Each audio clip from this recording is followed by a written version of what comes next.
Hello मेरे प्यारे genius बच्चों, आप सभी का स्वागत है इस यूट्यूब चैनल इलेक्ट्रॉन व्याख्यान पे। बच्चों आज इस वीडियो में हम लोग देखने वाले कक्षा 10वीं का मॉडल सेट 1 बच्चों 2024-25 का सामाजिक विज्ञान का काफ़ी ज़्यादा इंपॉर्टेंट क्वेश्चन जो बच्चों आपके एग्जाम में वेरी इंपॉर्टेंट क्वेश्चन है वो हम लोग इस वीडियो में देखने वाले हैं। ठीक है, तो जो भी हमारे चैनल पर आप लोग नए आए हैं बच्चों, तो चैनल को आप लोग सब्सक्राइब करके बेल आइकन को भी जरूर प्रेस कर लीजिएगा। ठीक है, तो चलते बच्चों बिना देरी का आप सभी का हम लोग क्वेश्चन आंसर देखते हैं जो आपके लिए काफ़ी ज़्यादा इंपॉर्टेंट क्वेश्चन है बच्चों, खास करके फाइनल बोर्ड एग्जाम 2024-25 के लिए काफ़ी ज़्यादा इंपॉर्टेंट होने वाला है। ठीक है, तो पहला क्वेश्चन क्या है बच्चों, यहाँ से आप लोग देख सकते हैं फ्रांस की क्रांति कब हुई थी। तो जी हाँ बच्चों, फ्रांस की क्रांति कब हुई थी? 1759 में, 1769 में, 1779 में, 1789 में। तो आपका हुआ था बच्चों 14 जुलाई 1789 ईस्वी में। याद रखिएगा 14 जुलाई 1789 ईस्वी में आपका क्या हुआ था? फ्रांस की क्रांति हुआ था, यानी ऑप्शन नंबर घ इसका बिल्कुल सही उत्तर हो जाएगा। इसके बाद बच्चों 2 में क्या लिखा है?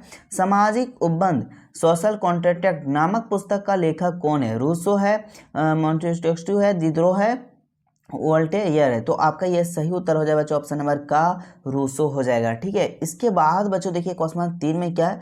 यंग इटली सोसाइटी की स्थापना किसने की थी? तो बच्चों जो यंग इटली था उसका स्थापना किसने किया था? तो मेजी ने किया था। ऑप्शन नंबर बी हो जाएगा। इसके बाद बच्चों देखिए क्वेश्चन 4 में क्या लिखा है? इटली का एकीकरण कब पूरा हुआ? ये बच्चों वेरी इंपॉर्टेंट क्वेश्चन है, इसको आप लोग ध्यान में याद से रखिएगा माइंड में बच्चों। क्या है? इटली का एकीकरण कब हुआ था? तो बच्चों आपका हुआ था 1870 ईस्वी को हुआ था। ऑप्शन नंबर ग इसका सही उत्तर हो जाएगा। इसके बाद बच्चों देखिए क्वेश्चन 5 में क्या लिखा है? शुल्क संघ जॉर्वेन की स्थापना किसकी पहल पर की गई थी? तो पर्सा के पहल पर, फ्रांस का, ऑस्ट्रेलिया, रूस। तो ये आपका क्या था बच्चों? पर्सा का। ठीक है, ऑप्शन नंबर का हो जाएगा। साथ में बच्चों जो भी क्वेश्चन आप लोग को बता रहे हो वो कॉपी पे नोट कर लीजिए ताकि आपको लिखने में आसानी हो बच्चों और याद करने में क्या हो? आसानी हो। बार कितना वीडियो आप लोग देखिएगा। ठीक है, उसके बाद क्या बच्चों? जलियांवाला बाग हत्याकांड कब हुआ? ये बच्चों वेरी इंपॉर्टेंट क्वेश्चन है, इसको आप लोग याद रखिएगा बच्चों। और जलियांवाला बाग हत्याकांड पूरे अच्छे से पढ़ भी लीजिएगा। ठीक है, यहाँ से आपका काफ़ी ज़्यादा इंपॉर्टेंट क्वेश्चन पूछा जाता है इस टॉपिक से। तो कब हुआ था बच्चों? 13 अप्रैल 1919 में हुआ था। ऑप्शन नंबर आपका बच्चों का हो जाएगा। इसके बाद बच्चों देखिए क्वेश्चन 4 में क्या है? हिंद स्वराज नामक पुस्तक की रचना किसने की थी? जो हिंद स्वराज नामक पुस्तक है बच्चों, इसका रचनाकार कौन है? तो महात्मा गांधी। ऑप्शन नंबर ख हो जाएगा। इसके बाद बच्चों देखिए क्वेश्चन नंबर 8 में क्या लिखा है? स्वराज हमारा जन्मसिद्ध अधिकार है और इसे लेकर रहेंगे। यार किसने कहा था? यह बहुत ही फेमस स्लोगन है बच्चों। क्या है? स्वराज हमारा जन्मसिद्ध अधिकार है और हम इसे लेकर रहेंगे। या किसने कहा था बच्चों? डॉक्टर राजेंद्र प्रसाद, लाला लाजपत राय, बाल गंगाधर तिलक, उसके क्या बिपिन चंद्र पाल। तो ये बोला था बच्चों, ऑप्शन नंबर गा हो जाएगा, बाल गंगाधर तिलक। ये क्वेश्चन याद रखिएगा बच्चों, काफ़ी इंपॉर्टेंट है आपके लिए। इसके बाद बच्चों देखिए 9 में क्या लिखा है? ब्रिटिश सरकार ने कैसर हिंद की उपाधि किसे सम्मानित किया था? पंडित जवाहरलाल नेहरू को, श्रीमती इंदिरा गांधी को, रविन्द्रनाथ टैगोर को, महात्मा गांधी। तो ऑप्शन नंबर घ हो जाएगा बच्चों, महात्मा गांधी को। इसके बाद बच्चों देखिए क्वेश्चन नंबर 10 में क्या लिखा है बच्चों? सीमांत गांधी किसे कहा जाता था? जो बच्चों सीमांत गांधी किसे कहा जाता था? तो अब्दुल गफ्फार खान को हम लोग कहते थे क्या? सीमांत गांधी। ऑप्शन नंबर ग इसका सही उत्तर हो जाएगा। इसके साथ बच्चों अगर आप लोग चैनल पे अभी तक नए हो और चैनल को सब्सक्राइब नहीं किए तो कर लीजिए, और अभी तक आप लोग वीडियो को लाइक नहीं किया ना बच्चों तो लाइक करके अपने सभी दोस्तों के साथ शेयर कीजिए। आप लोग का एग्ज़ाम बच्चों 11 फरवरी के आसपास होने वाला आप सभी का एग्ज़ाम। ठीक है, पहला जो एग्ज़ाम होता है बच्चों आपका सोशल साइंस रहता है। ठीक है, तो क्वेश्चन नंबर 11 में देखिए क्या लिखा है बच्चों? उत्पत्ति के आधार पर संसाधन कितने प्रकार के होते हैं? तो उत्पत्ति के आधार पर संसाधन बच्चों आपका 2 प्रकार के होते हैं। कौन कौन? एगो आपका होता है बच्चों जैव संसाधन, दूसरा क्या होता है बच्चों? अजैव संसाधन। क्या होता है? जैव संसाधन। ठीक है, जैव संसाधन किसको कहते हैं बच्चों? जिसमें जीवित वस्तुओं से जो जैव संसाधन बनता है उसको क्या बोलते हैं? जैव संसाधन। यानी जिसमें जान रहता है उसको क्या बोलते हैं बच्चों? जैव संसाधन। और जिसमें जान नहीं रहता है उसको क्या बोलते हैं बच्चों? अजैव संसाधन। अजैव संसाधन का आपका उदाहरण क्या हो जाए बच्चों? चट्टान। चट्टान क्या है? चट्टान में जान नहीं होता है, वो क्या निर्जीव है, इसलिए वो क्या हो जाएगा बच्चों? अजैव संसाधन हो जाएगा। ठीक है, इसके बाद बच्चों देखिए क्वेश्चन नंबर 12 में क्या लिखा है? और ये बच्चों ये पूरा संसाधन कितने प्रकार के होते हैं उत्पत्ति के आधार पर? और सब है वो सार नवीकरणीय, अनवीकरणीय, ये भी आप लोग याद रख लीजिएगा, ठीक है। यहाँ से आप सभी से क्वेश्चन पूछा जाता है। इसके बाद 12 में क्या बच्चों, पंजाब में भूमि निम्नलिखित में मुख्य कारण क्या है? गहन सिंचाई, अधिक सिंचाई, वनोन्मूलन, पशुचरण। तो ये है बच्चों अधिक सिंचाई, ऑप्शन नंबर ख आपका सही उत्तर हो जाएगा।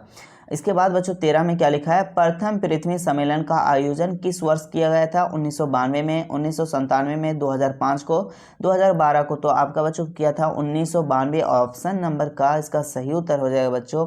इसके साथ ही बच्चों देखिए नेक्स्ट क्वेश्चन क्या लिखा है, क्वेश्चन नंबर 14 में, किस राज्य में काली मृदा मुख्य रूप से नहीं पाई जाती है? पूछा है नहीं पाई जाती है। तो महाराष्ट्र में बच्चों काली मृदा पाई जाती है, मध्य प्रदेश में भी काली मृदा पाई जाती है, गुजरात में भी बच्चों काली मृदा पाई जाती है, राजस्थान में बच्चों वहाँ पे आपका काली मृदा नहीं पाई जाती, इसलिए ऑप्शन नंबर घ इसका सही उत्तर हो जाएगा। इसके बाद बच्चों देखिए क्वेश्चन नंबर 15 में क्या लिखा है, इनमें से कौन सा टिप्पणी प्राकृतिक वनस्पतिज और प्राणी जात के ह्रास का सही कारण नहीं है? कृषि प्रसार, वर्ग स्तरीय विकास परियोजना, पशुचरण और ईंधन लकड़ी एकीकृत करना, तीव्र औद्योगिकरण और शहरीकरण। तो ये बच्चों आपका हो जाएगा ऑप्शन नंबर का कृषि प्रसार। कृषि प्रसार ये क्या है, हर्ष का सही कारण नहीं है, ठीक है। इसके बाद बच्चों देखिए 16 में क्या लिखा है आप सभी का, बाघ परियोजना की शुरुआत किस वर्ष की गई थी? 1972 में, 1973 में, 74 में और 75 में। तो ये आपका हुआ था बच्चों 1973 में हुआ था। कब हुआ था? 1973 में। इसको आप लोग याद रखिएगा बच्चों, ये वेरी इंपॉर्टेंट क्वेश्चन है, ये हमेशा बार रिपीटेड क्वेश्चन है आपका एग्जाम में, ठीक है। इसके बाद बच्चों देखिए क्वेश्चन नंबर 17 में क्या लिखा है, अंतर्राष्ट्रीय प्राकृतिक संरक्षण में और प्राकृतिक संसाधन संरक्षण संघ के द्वारा विभाजन में किस श्रेणी को रखा गया है? तो किस श्रेणी को रखा गया बच्चों? तो ये सभी श्रेणी को रखा गया था, संकटग्रस्त जातियाँ, दुर्लभ जातियाँ और लुप्त जातियाँ, इनमें से सभी हो जाएगा, ऑप्शन नंबर का आपका सही उत्तर हो जाएगा। इसके बाद बच्चों देखिए 18 में क्या है, 14वीं शताब्दी में किसने दिल्ली में श्री फोर्ट क्षेत्र में जल की सप्लाई के हौज खास का निर्माण करवाया था? तो इसका यहाँ जितना भी ऑप्शन है बच्चों, सभी का सभी ऑप्शन क्या है, गलत है। सभी का सभी ऑप्शन क्या है बच्चों, गलत है। यहाँ पे आपका हो जाएगा बच्चों खिलजी हो जाता है। क्या होता है? खिलजी होता है। इसका सही आंसर क्या होता है? खिलजी हो जाएगा, ठीक है। बट यहाँ पे खिलजी नहीं है। या कहीं बुक में आप लोग पढ़िएगा बच्चों तो इल्तुतमिश भी रहता है, ऑप्शन नंबर खा हो जाएगा। वैसे यहाँ पे ऑप्शन नंबर खा इसका सही उत्तर हो जाएगा। इसके बाद बच्चों देखिए 19 में क्या लिखा है, निम्नलिखित में कौन सा वक्त बहुउद्देशीय नदी परियोजना के पक्ष में दिया गया तर्क नहीं है? तो कौन सा नहीं है बच्चों? तो ये हो जाएगा आपका ऑप्शन नंबर ग, बहुउद्देशीय परियोजना से बहता स्तर विस्थापन होता है और आजीविका खत्म होता है, जबकि ये क्या नहीं होता, आजीविका खत्म नहीं होता। इसमें क्या होता है बच्चों, पानी को जो फालतू पानी उसको जल को एक जगह एकीकृत करता है, ठीक है। बहता हुआ पानी को नियंत्रित करने के लिए बाढ़ का काबू करना होता है, ये सब होता है, ठीक है। तो ये आजीविका खत्म नहीं होता। ऑप्शन नंबर घ इसका सही उत्तर हो जाएगा, ठीक है। इसके बाद देखिए यहाँ क्या 20 में, सरदार सरोवर बांध किस नदी पर बनाया गया है? सरदार सरोवर बांध है जो बच्चों वो किस नदी पे बनाया गया था? गंगा नदी, यमुना, नर्मदा, गोदावरी। तो ये बनाया था बच्चों नर्मदा नदी पे। ऑप्शन नंबर ग सही उत्तर हो जाएगा। यहाँ से और एक क्वेश्चन याद रखिएगा बच्चों, सरदार सरोवर यानी स्टैच्यू ऑफ यूनिटी कहाँ पे स्थित है बच्चों? तो आपका गुजरात में है। और वो जो गुजरात में मतलब सबसे ऊंचा मूर्ति क्या है पूरे भारत का? तो सरदार थी गुजरात में। और किसका यूनिट है? तो सरदार वल्लभ भाई पटेल का, ठीक है। वो नर्मदा नदी के पास है।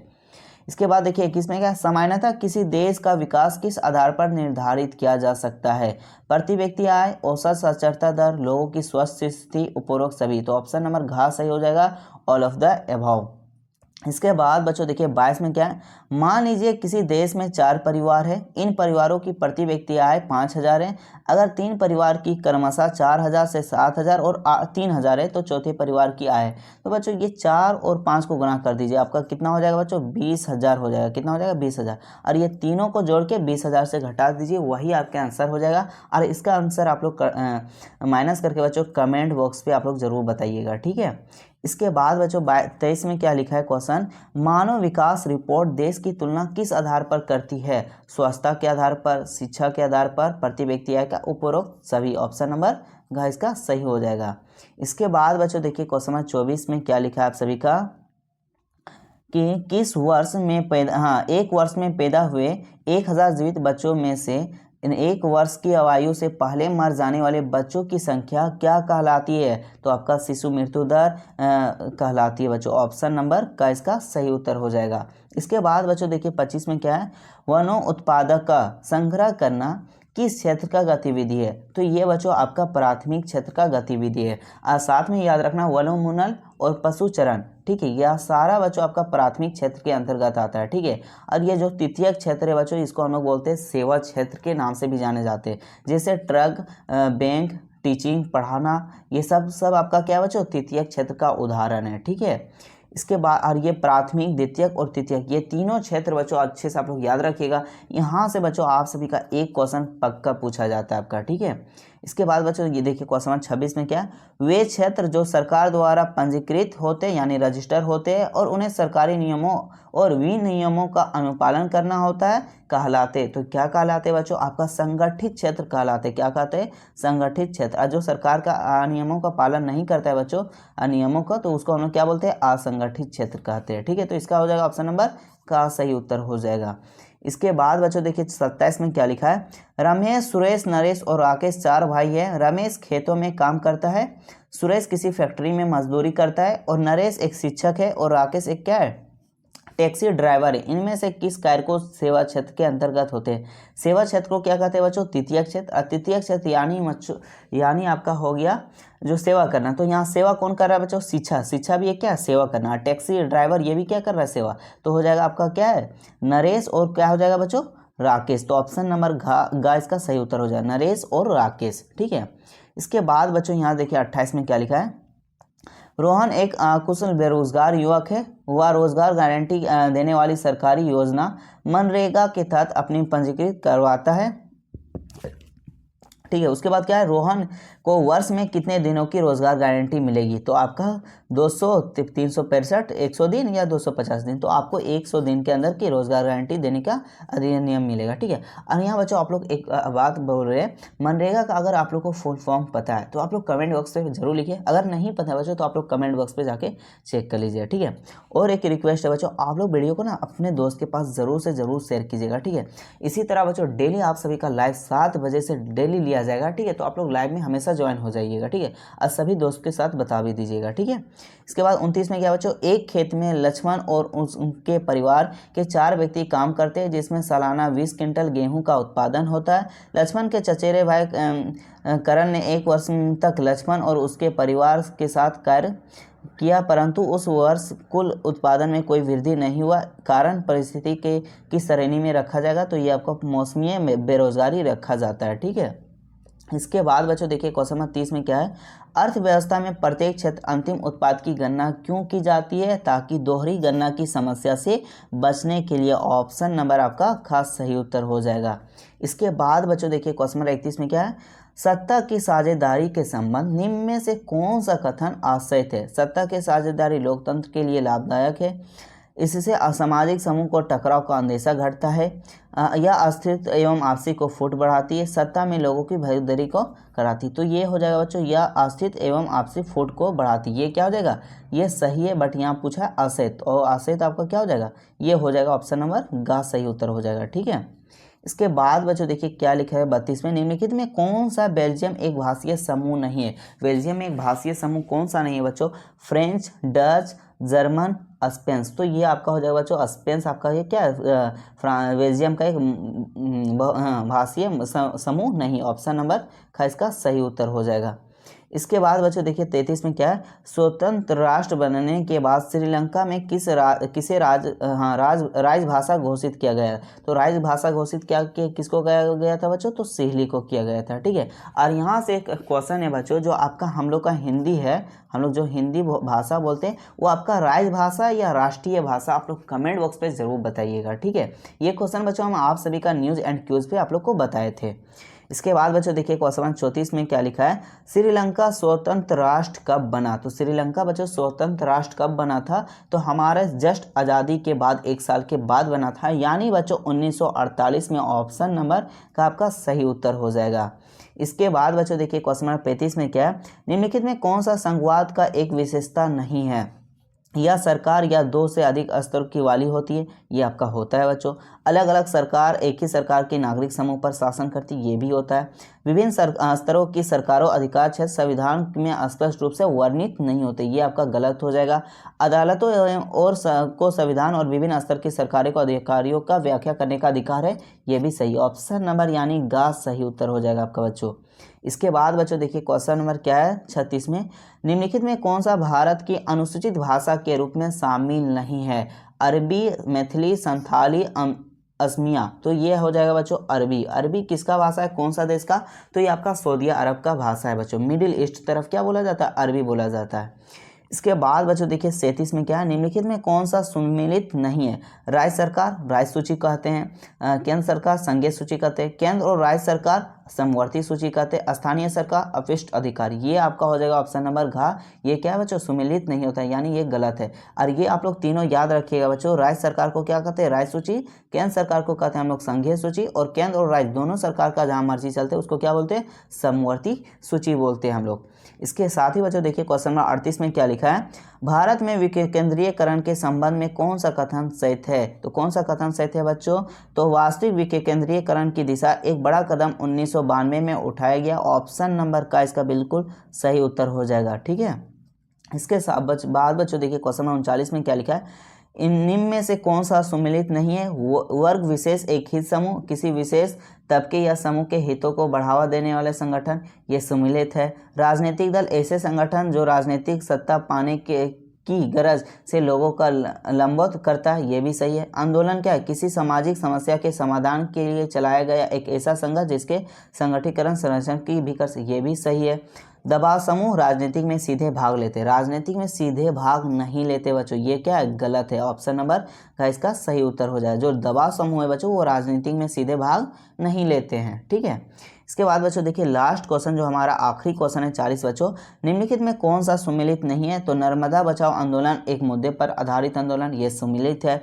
खाद्य विक्रेता का संघ दबाव समूह, तृणमूल कांग्रेस राजनीतिक दल, श्रीलंका संघात्मक शासन प्रणाली। तो ऑप्शन नंबर ख का सही उत्तर हो जाएगा। ठीक है। और यहाँ पे बच्चों ये क्वेश्चन आप लोग याद रखिएगा, जो श्रीलंका है बच्चों वो क्या है? संघात्मक शासन प्रणाली है। ठीक है। और ये तृणमूल कांग्रेस क्या है बच्चों? राजनीतिक दल। ये आप लोग याद नहीं चलिएगा, बट ये याद रखिएगा घा का ऑप्शन क्या होता है? श्रीलंका आपका एक संघात्मक शासन प्रणाली है। तो बच्चों डेली इसी यूट्यूब चैनल पे आप लोगों को क्लास 10th वाले को डेली 7 बजे से लाइव चलने वाले बच्चों, डेली शाम 7 बजे से लाइव चलने वाला है। जो क्लास 9वीं में बच्चों उन लोगों को 6 बजे से लाइव चलने वाला है। ठीक है। आज कुछ रीजन की वजह से लाइव नहीं ले पाए थे क्लास 9th वाले, बट नेक्स्ट टाइम से आप लोग नेक्स्ट डे से आप लोग को डेली लाइव चलने वाला है। तो क्लास 10th वाले से आप लोग से रिक्वेस्ट है, वीडियो को ज़्यादा से ज़्यादा शेयर कीजिएगा और सभी फ्रेंड को आप लोग को बता दीजिए। ठीक है। इसके बाद बच्चों हम लोग चैप्टर वाइज आप लोग को इंपॉर्टेंट क्वेश्चन ला देंगे, बस उतना आप लोग को पढ़ना है। ठीक है। बस उतना आप लोग रट्टा मार लीजिएगा बच्चों, वो आपके लिए काफ़ी ज़्यादा वेरी इंपॉर्टेंट क्वेश्चन होने वाला है। बस उसको कर लीजिएगा तो आपका 80% आ जाएगा, 80% आ जाएगा बच्चों। ये SST का 80% आ जाएगा SST में। ठीक है। तो हम लोग बच्चों मिलते हैं नेक्स्ट वीडियो में, तब तक के लिए जय हिंद, जय झारखंड, जोहार झारखंड।